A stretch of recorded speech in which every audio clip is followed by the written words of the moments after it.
여러분이 지구에 머무르는 시간이 얼마나 짧은지 알고 계신가요? 오늘도 시간이 없다는 말을 입에 달고 살면서 정작 소중한 시간들을 흘려보내고 있지는 않습니까? 여기 인생에 10년을 추가로 얻는 방법이 있습니다. 통계를 보면 현대인은 하루 평균 4시간을 TV나 스마트폰 앞에서 보낸다고 합니다.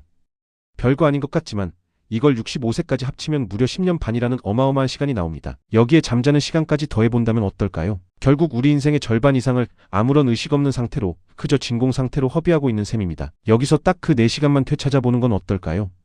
그렇게만 해도 여러분은 매년 60일의 시간을 더 얻게 됩니다. 63년의 인생을 기준으로 본다면 남들보다 10년의 세월을 추가로 벌게 되는 셈이죠. 10년이면 무려 120개월입니다. 2시간만 줄여도 5년입니다.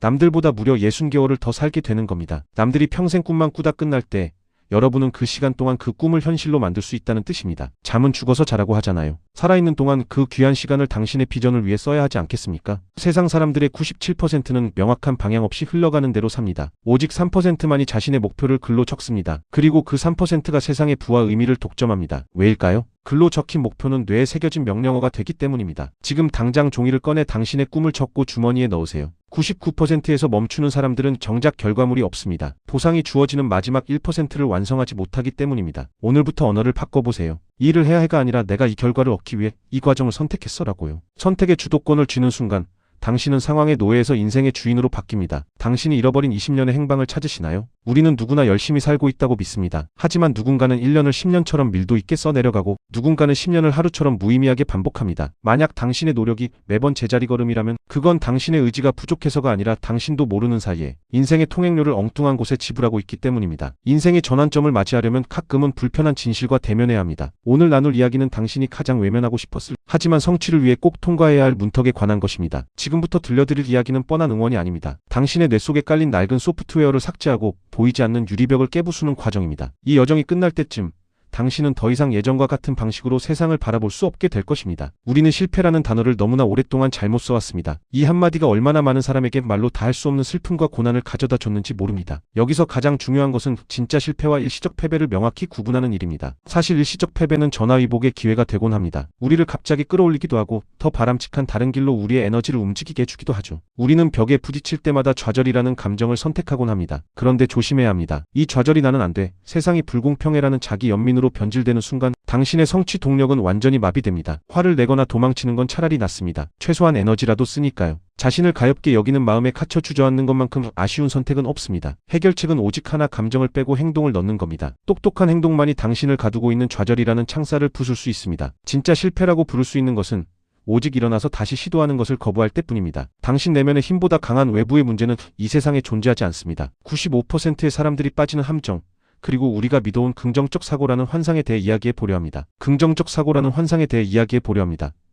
케네스 맥팔런드는 충격적인 통계를 제시했습니다. 사람들 가운데 오직 2%만이 진짜 생각을 하고 3%는 자기가 생각한다고 착각하며 살고 나머지 95%는 생각하느니 차라리 죽음을 선택한다는 것입니다. 조지 버나드 쇼 역시 나는 일주일에 2-3번 생각하는 것만으로 국제적 명성을 얻었다고 고백했죠. 대다수는 그저 과거의 편견을 재구성하면서 자신이 생각하고 있다고 믿습니다. 여기서 우리는 긍정적 사고라는 환상에서 깨어나야 합니다. 긍정적으로 생각하면 우주가 도와준다. 틀렸습니다. 긍정적인 생각만으로 성공할 수 있다면 이 세상에 실패한 사람은 없어야 합니다. 긍정은 행동을 이끌어내기 위한 연료일 뿐 그 자체가 목적지가 아닙니다. 피아노를 긍정적으로 생각한다고 쇼팽을 연주할 수 있나요? 직접 건반을 두드려야 합니다. 진짜 승리자는 침대 위에서 꿈꾸는 사람이 아니라 꿈을 현실로 끄집어내기 위해 오늘 당장 신발끈을 묶는 사람입니다. 성장의 문턱에서 주저앉게 되는 건 나 자신만을 비추는 거울벽에 갇혀있기 때문일지도 모릅니다. 어딜 봐도 자기 자신과 자기 처지만 보이죠. 시야가 좁아지니 세상에 얼마나 많은 기회가 있는지 보이지 않는 겁니다. 이제 그 거울을 깨고 창문을 만드세요. 내 방식이 옳다는 생각을 버리는 게 시작입니다. 성공적인 사업을 시작하기에 가장 완벽한 나이가 언제인지 알고 계십니까? 결론부터 말씀드리면 그런 숫자는 세상에 존재하지 않습니다. 나이는 당신의 의지를 꺾기 위해 만들어낸 허상일 뿐입니다. 당신이 18살이든 80살이든 상관없습니다. 홀리데이인 호텔의 창업자 캐몬스 윌슨은 80세가 넘어서도 새로운 호텔 체인을 구축했습니다. 반면 온타리오주 벌링턴 출신의 젊은 청년 팀 토척은 12살에 자기 사업을 시작해 19세에 자수성가한 백만장자가 되었죠. 12살에 백만장자가 된 소년과 80세에 호텔 제국을 세운 노인의 공통점이 무엇인지 아십니까? 그들에게 나이는 고려해야 할 숫자조차 아니었다는 사실입니다. 시작을 가로막는 건 세월이 아니라 지금은 때가 아니다라고 말하는 당신의 망설임입니다. 무언가를 시작하기에 너무 늦었거나 너무 빠르다고 생각하시나요? 가장 좋은 시기는 언제나 바로 지금입니다. 옛날 지도 제작자들은 자신이 모르는 영역에 다다르면 여기서부터는 위험한 괴물이 산다고 적었습니다. 지금 당신의 마음속 지도도 그렇지 않나요? 그 장벽 앞에서 뒷걸음질 치는 순간 당신의 자존감은 깎여나갑니다. 실패할까봐 망설이지 마세요.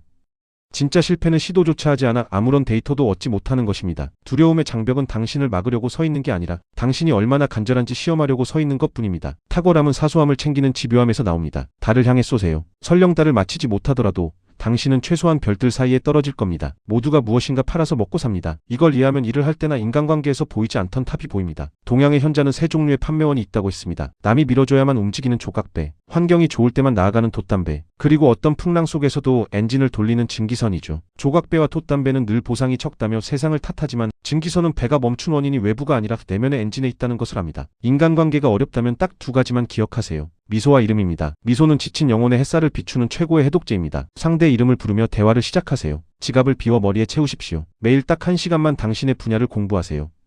지식에 투자하는 것이 세상에서 가장 높은 이자를 받는 길입니다. 무지는 신의 저주이고 지식은 천국으로 날아갈 날개입니다. 헬렌 켈러는 말했습니다. 세상에서 가장 한심한 사람은 시력은 멀쩡하되 비전이 없는 사람이다라고요. 자기가 갇혔는지 모르는 사람은 감옥에서 탈출할 수 없습니다. 풍요로운 미래를 상상하는 것부터 시작하는 겁니다. 돈키호테처럼 생각하세요. 인생이 자꾸 제자리 걸음인 진짜 이유는 우리 뇌가 가진 본능적인 저항이 변화의 발목을 잡고 있는 것일 수도 있어요. 우리 뇌에는 패러다임이라는 오래된 프로그램이 깔려 있습니다. 인구의 90%가 매년 비슷한 성적표를 받는 이유도 이 프로그램 때문이죠. 나는 원래 이래라는 그 생각을 나는 이미 변했다는 자유로운 아이디어로 대체하는 겁니다. 아주 작은 설정값 하나만 바꿔도 삶은 완전히 다른 풍경을 보여주기 시작합니다. 양탄자 위를 기어가는 벌레에게는 눈앞의 실타래가 거대한 장벽처럼 보일 겁니다. 하지만 조금만 위로 올라가서 보면 어떨까요? 그 장벽은 사실 아름다운 문양을 완성하는 정교한 일부일 뿐입니다. 오늘 너무 힘들다면 잠시 긴장을 풀고 더 높은 곳에서 당신의 삶을 바라보세요. 전에 말씀드린 창공사고와 같은 방법입니다. 잘 될 가능성이 있는 일은 반드시 잘 된다는 프록터의 법칙을 믿어보세요. 괴테는 우리가 자신을 온전히 헌신할 때 하늘도 움직인다고 했습니다. 당신이 굳게 결심하고 첫 발을 떼는 순간 우주는 보이지 않는 도움의 손길을 뻗기 시작할 겁니다.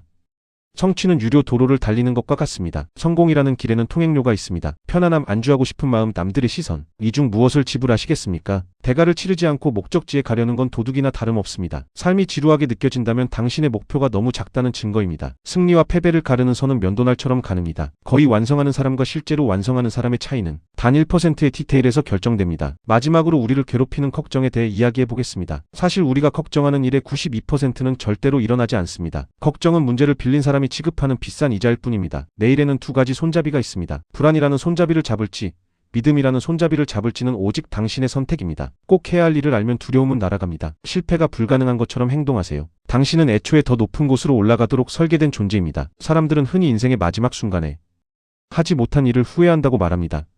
하지만 진짜 비극은 아무것도 하지 못한 게 아니라 자신이 무엇을 할 수 있었는지조차 모른 채 생을 마감하는 것입니다. 내일의 당신이 오늘을 돌아보았을 때 단 한 점의 후회도 남지 않을 유일한 길은 지금 당장 선택하는 겁니다. 이제 그 잠재력을 증명할 시간입니다. 당신은 이미 증기선입니다. 나는 폭풍이 두렵지 않다. 항해하는 법을 배우고 있으니까. 루이자 메이 올컷